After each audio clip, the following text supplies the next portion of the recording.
podcast has been running for many years now, and I've had all types of conversations with all types of people on it. But this interview with one of our Dear Her Business Network members has to be one of the most vulnerable and intimate. My guest, Leanne Faulkner, founded a business called Billy Goat Soap.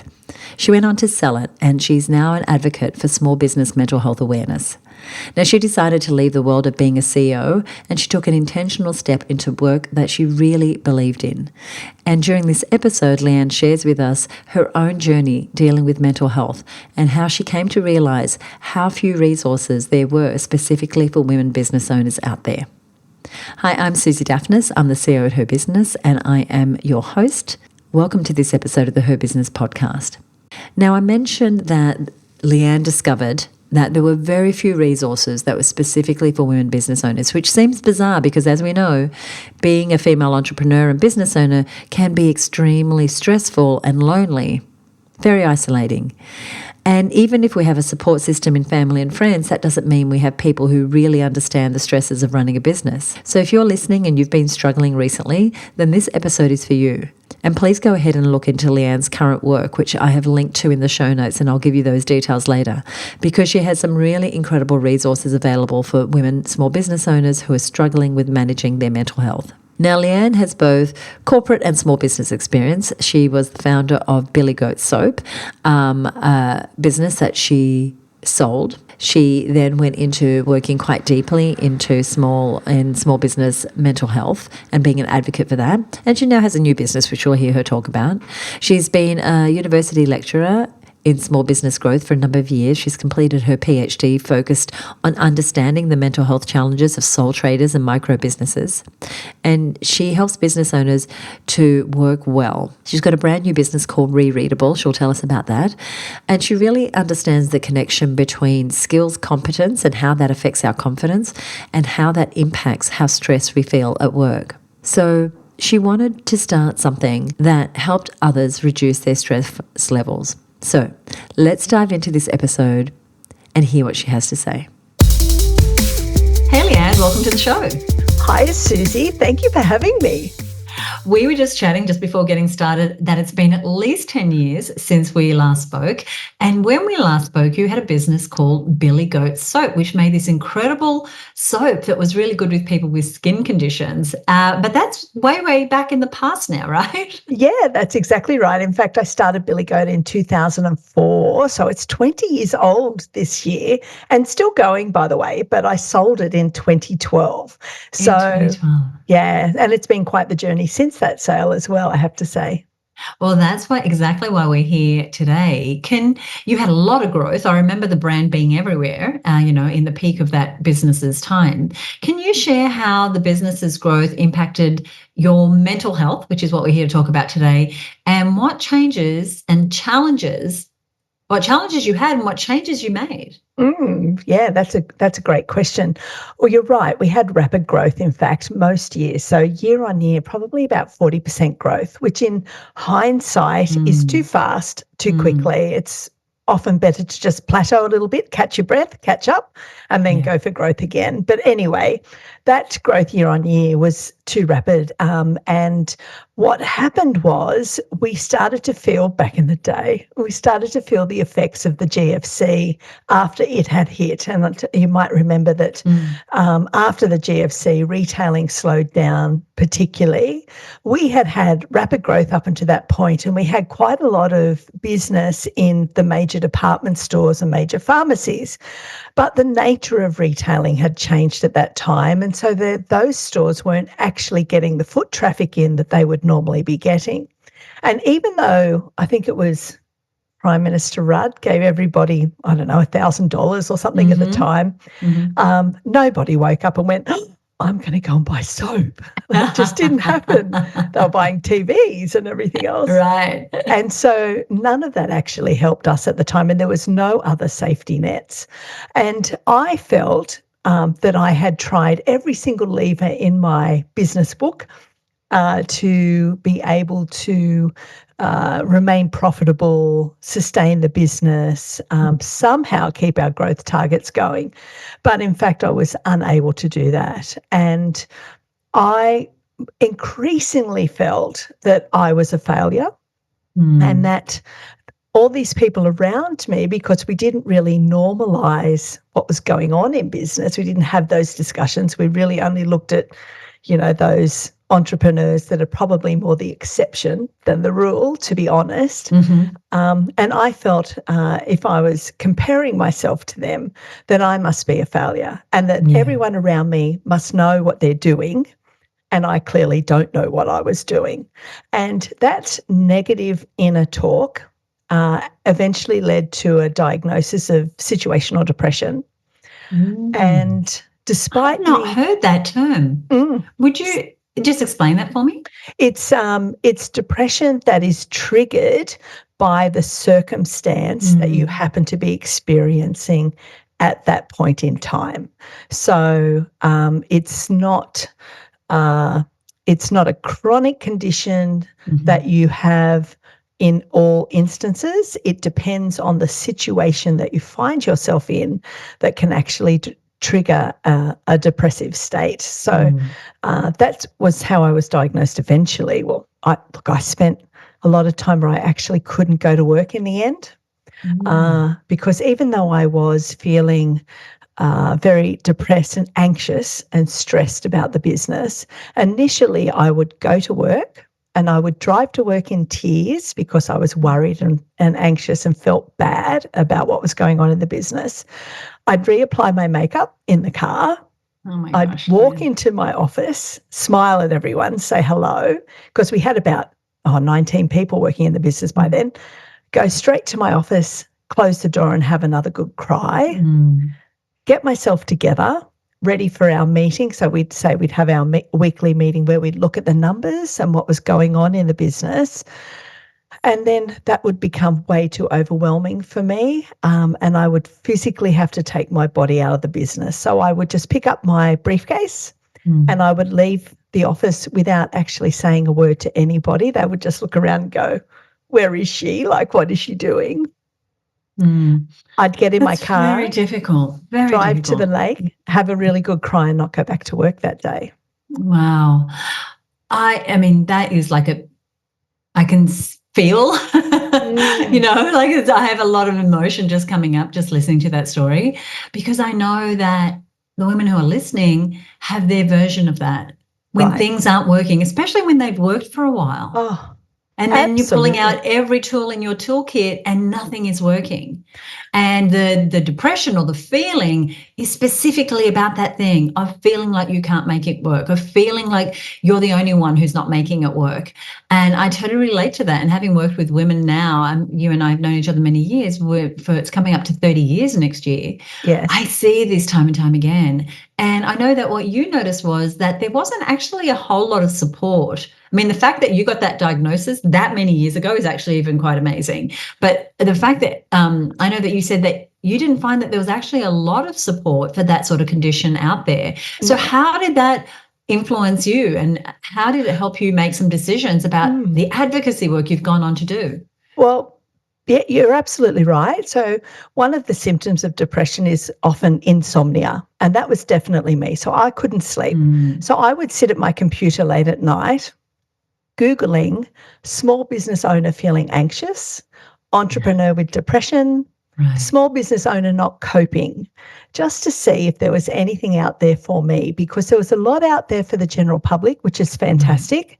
There's a lot out there for men, which is brilliant, but there wasn't anything really for business owners. And as we know, and I'm sure many of the listeners know, when you own the business, it feels like there's so many stakeholders that are dependent on you to keep those doors open and to keep the business running. And so I was feeling almost like the weight of the world, where I couldn't just go off and say, take a few weeks off work and get over it. One, I couldn't afford to do that. I've got to run the business and keep the business open somehow or find a way around that.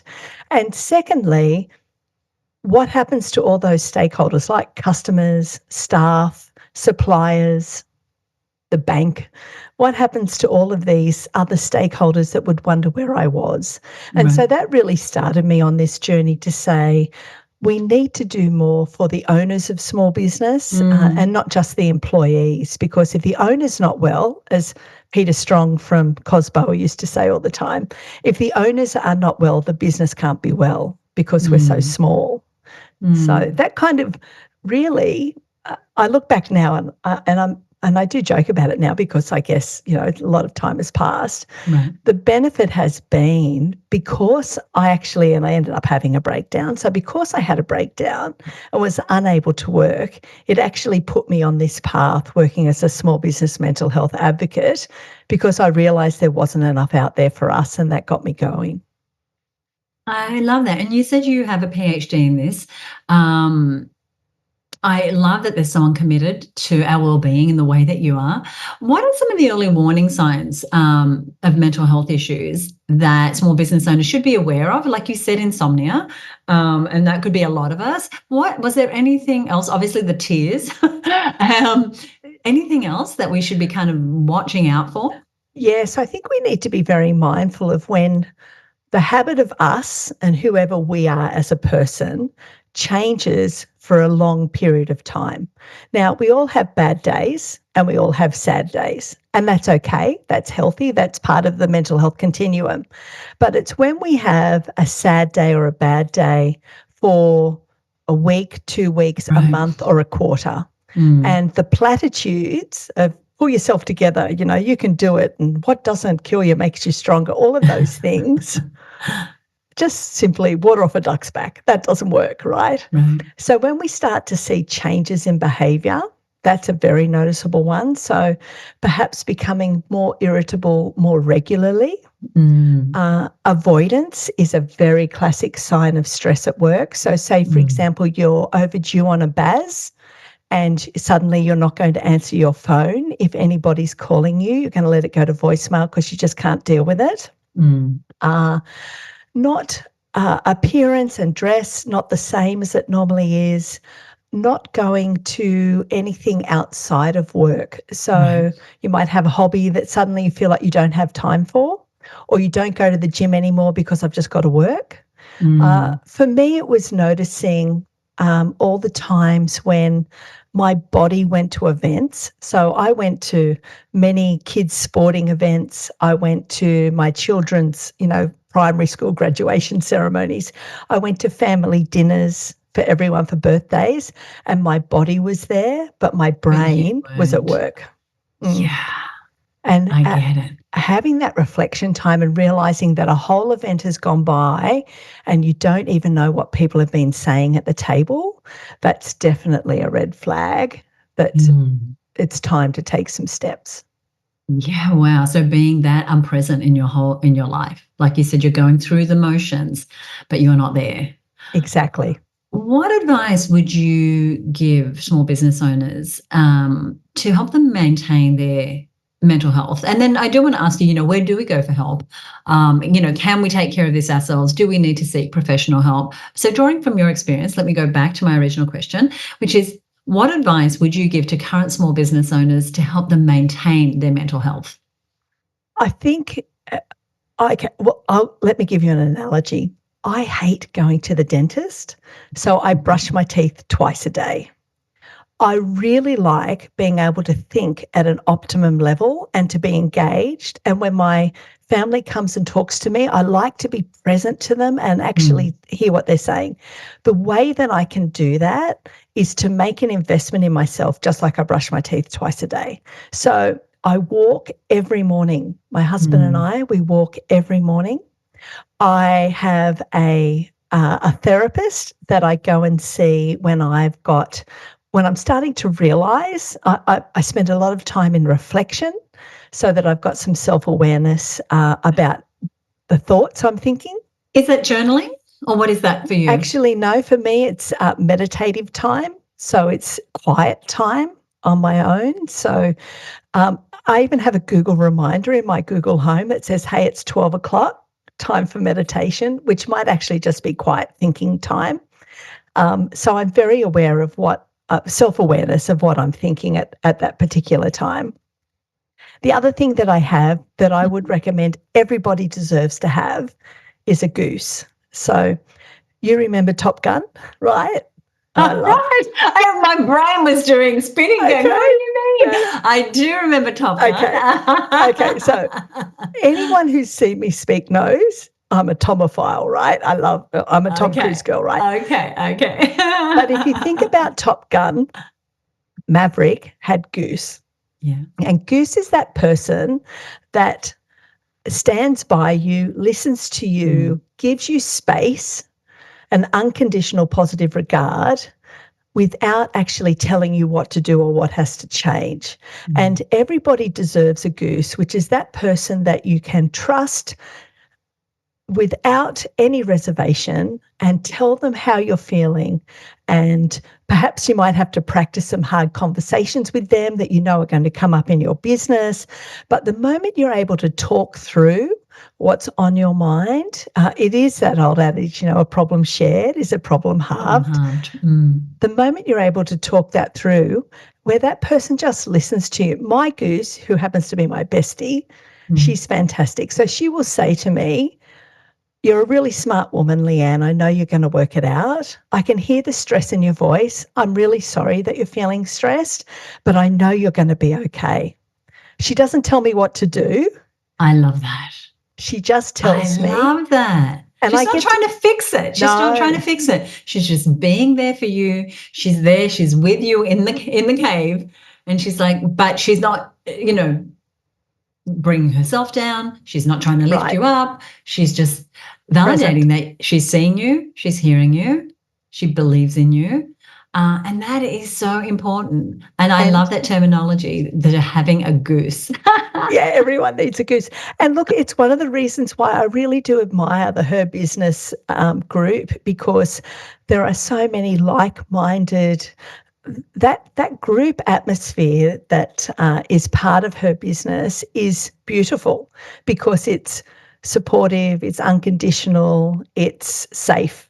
It's a safe place to ask questions, and we definitely need to have that. Absolutely.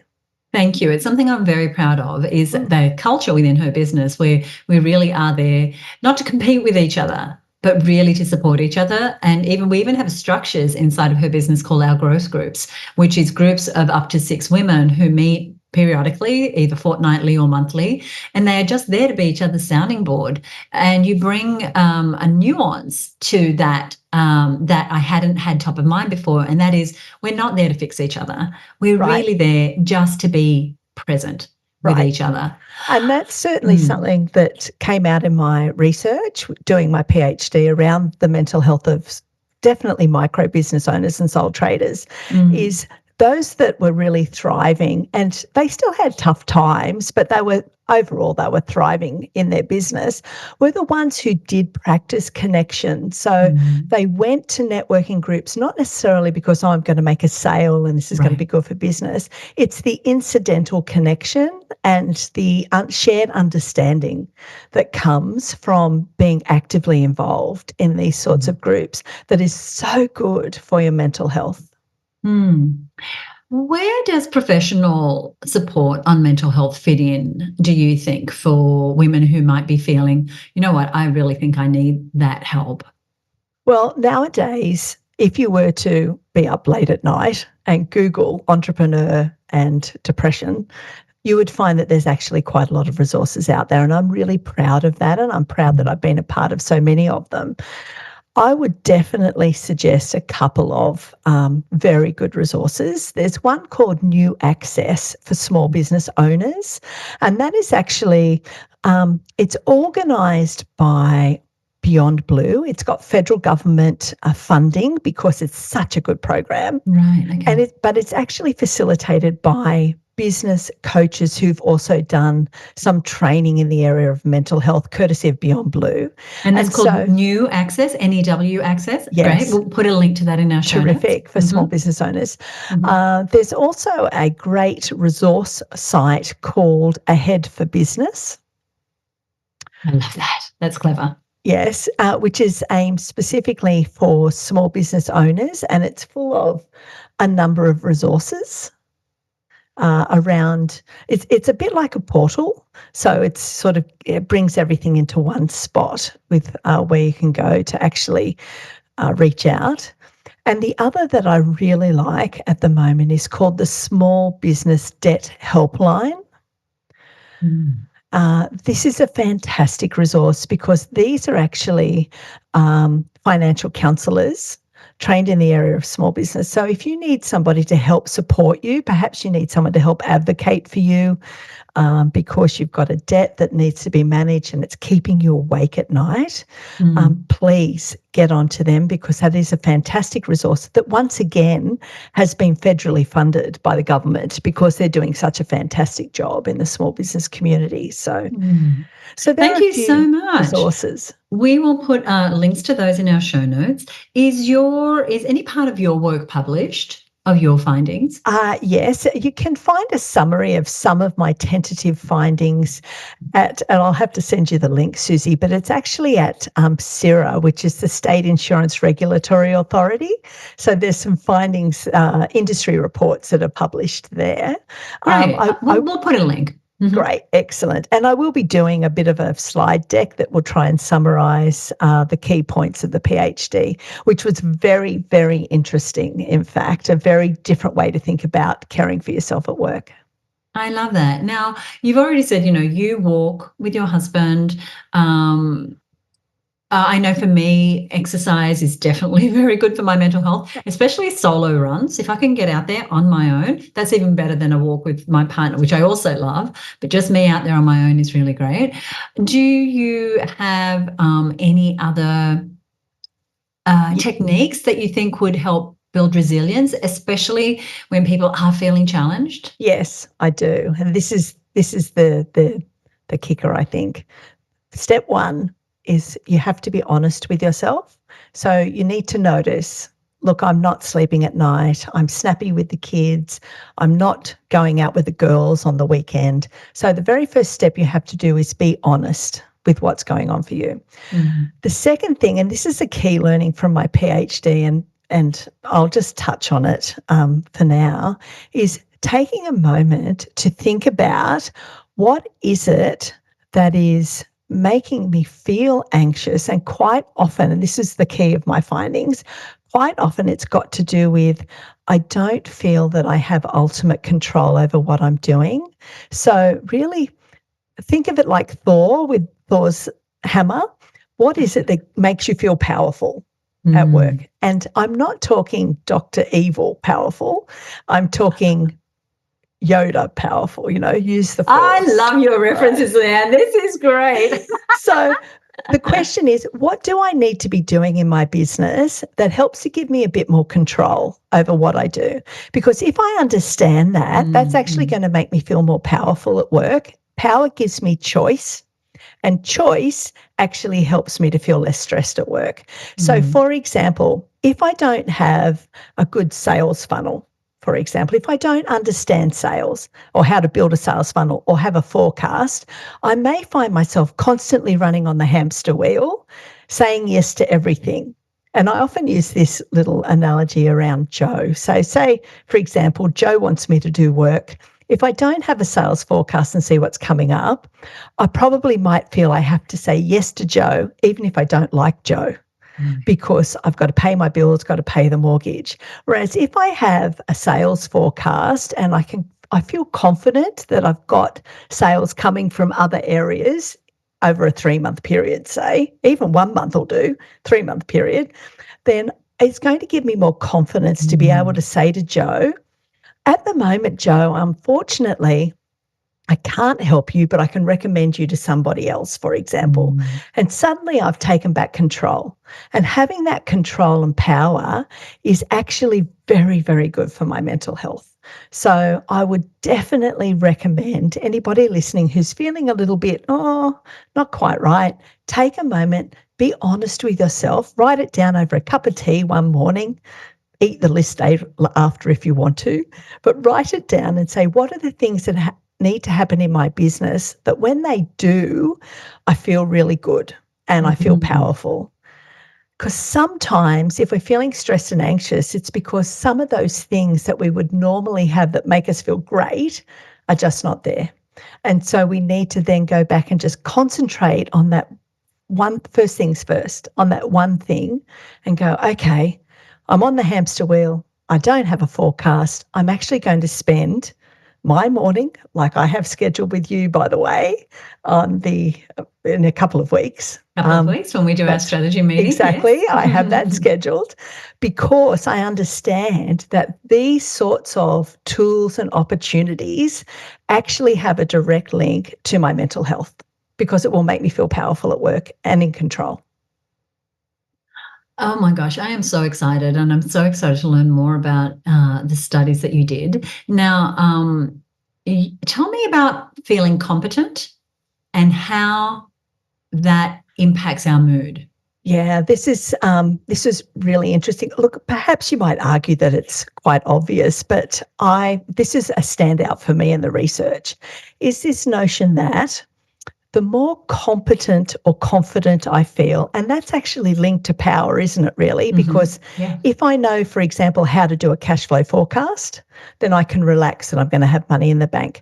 But if I don't know how to do that, then that actually might be one of my triggers that makes me feel stressed at work.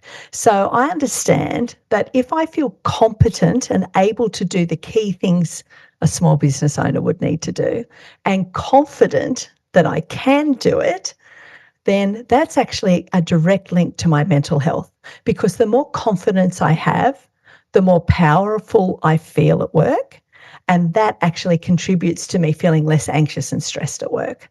So understanding that link became really important to me, because I think between us, if we're able to, as a community, help one another and help each other to feel confident at work, then we're going to get through even these tougher times that we have at the moment. We're going to get through them a little bit better because we've got the skills and knowledge to be able to navigate our way through, as opposed to trying to catch up all the time. This is so important because when someone is new in business, obviously the competent level is going to be lower than someone who's been in business for a while. And so we want to cut ourselves a little bit of slack.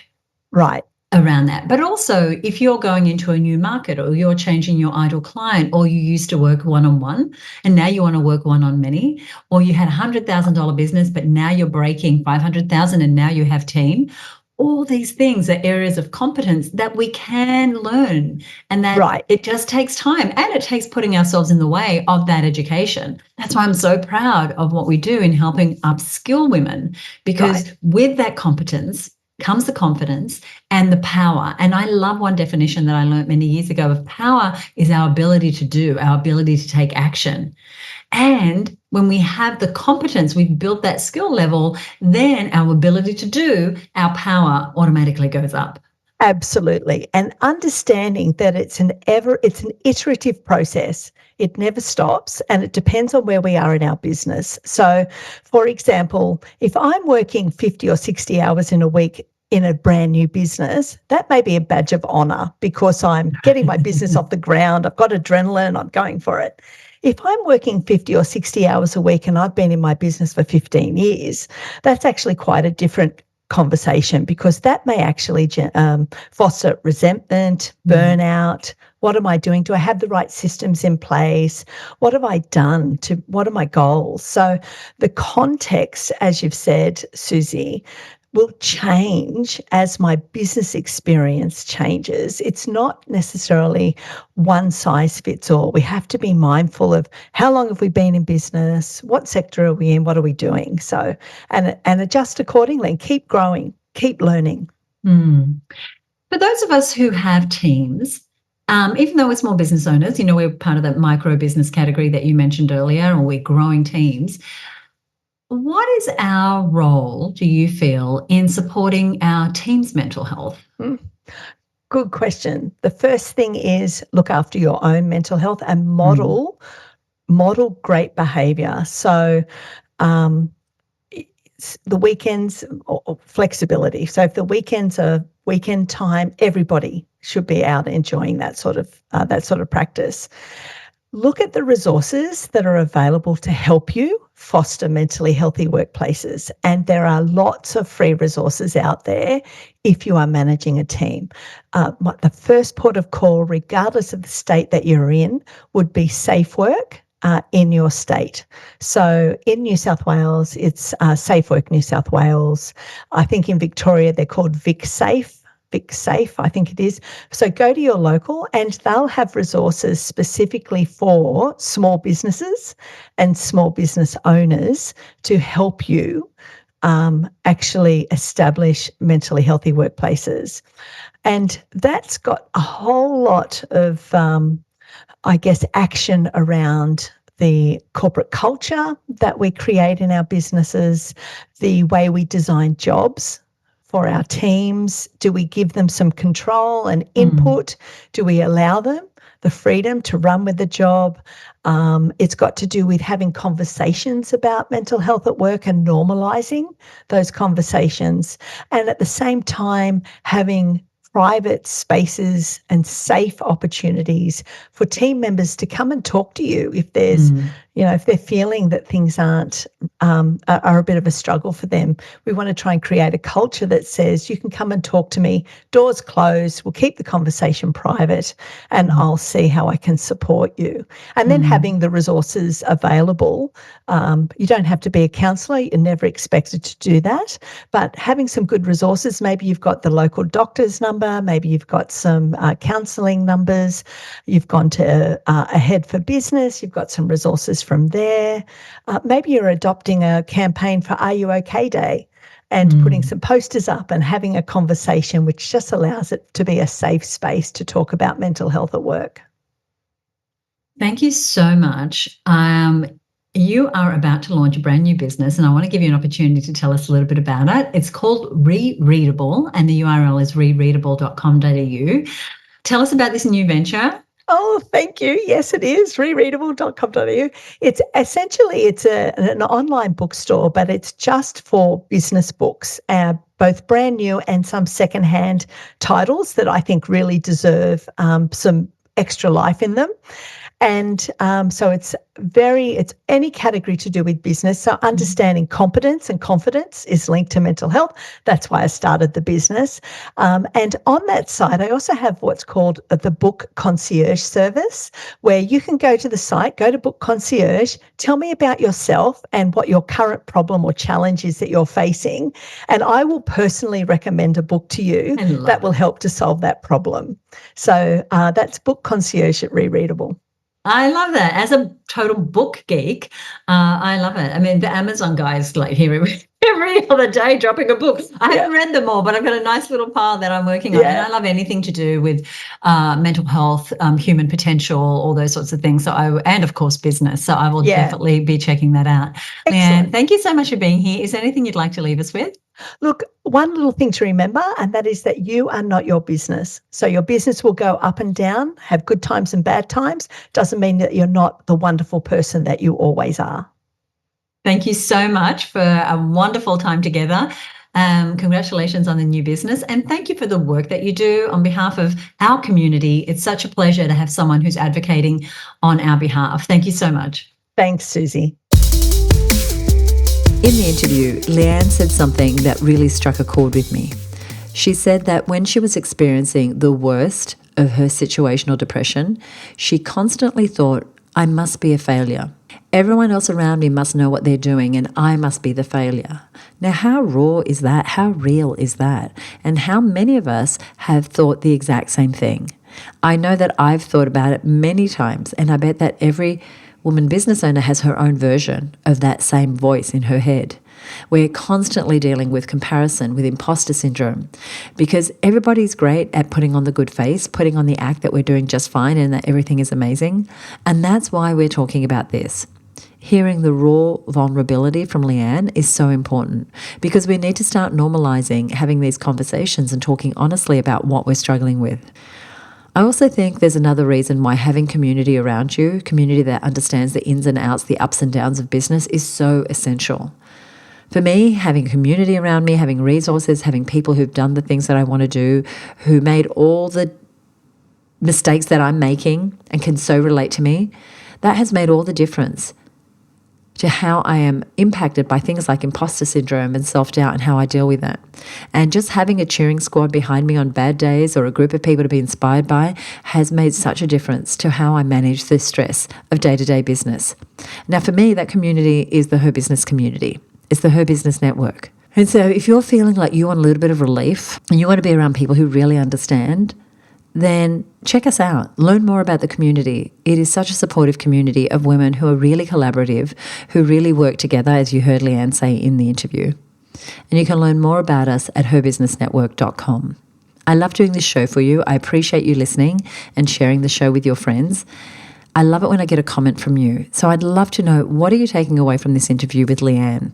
All you need to do to let me know is you can email me at podcast@herbusiness.com, or you can head on over to Apple Podcasts and leave a rating or review. That way, a couple of things happen. One, more and more women find out about the great interviews that we're doing here on the show. More and more women know that there is support for them out there. And I would definitely give you a shout out if you leave us a rating or review to say thank you. I want to thank you so much for listening. Check out the show notes page, which is at herbusiness.com/273. That's where you'll find Leanne's contact information. That's where you'll learn about her new business, Rereadable.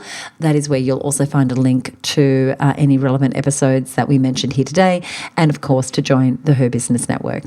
If you enjoyed this episode, as I said, please let us know. We'd love to hear from you. Join me next time right here on the Her Business podcast. Bye for now.